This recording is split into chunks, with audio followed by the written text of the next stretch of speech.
सदस्यांचे 16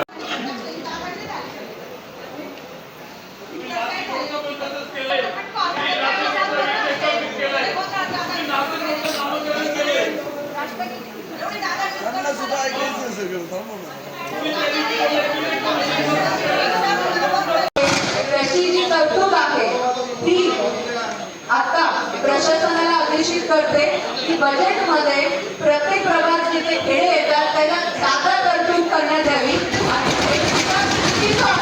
खेडे विकास निधी जो आहे तो सन्माननीय मुख्यमंत्री आणि उपमुख्यमंत्री शिंदे साहेब यांच्याकडे स्पेशली आम्ही जातोय आणि याच्यासाठी वेगळा एक निधी उपलब्ध करून देण्यासाठी आम्ही पाठपुरावा करतोय। बघा, खेडे विकास निधी आता आहे आज 18 मार्च।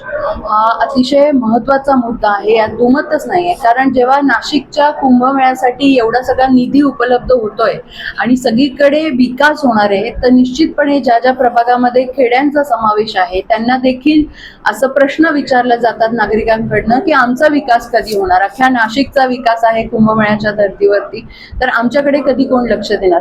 तर ह्या विषयामध्ये नक्कीच आम्ही प्राधान्य हे खेडे असणाऱ्या प्रभागांना देणार आहोत। आजचं जे रुलिंग झालेलं आहे सदस्यांचं जे ऐकलं आहे त्यानंतर ते असं आहे की ज्या ज्या प्रभागांमध्ये खेडे आहे आणि खेडे विकास निधी हे शीर्षक खरं तर बजेटमधनं काही वर्षांपूर्वी वगळण्यात आलेलं आहे, पण ते पुनश्च द्यावं आणि खेडे विकास निधी पुनश्च स्थापित करावं आणि त्याच्याकडे लक्ष द्यावं अशी सगळ्यांची मागणी आहे। तर मी आता सगळ्या सभागृहाला सांगितलं की ज्या ज्या प्रभागांमध्ये खेडे आहेत त्यांना प्राधान्यक्रमाने बजेटमध्ये जास्त तरतूद देण्यात येईल।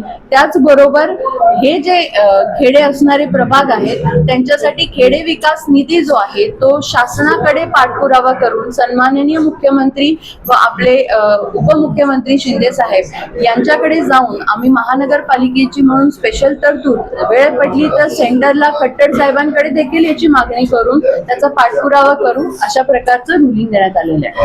अमर सोळंके, B7 न्यूज, नाशिक।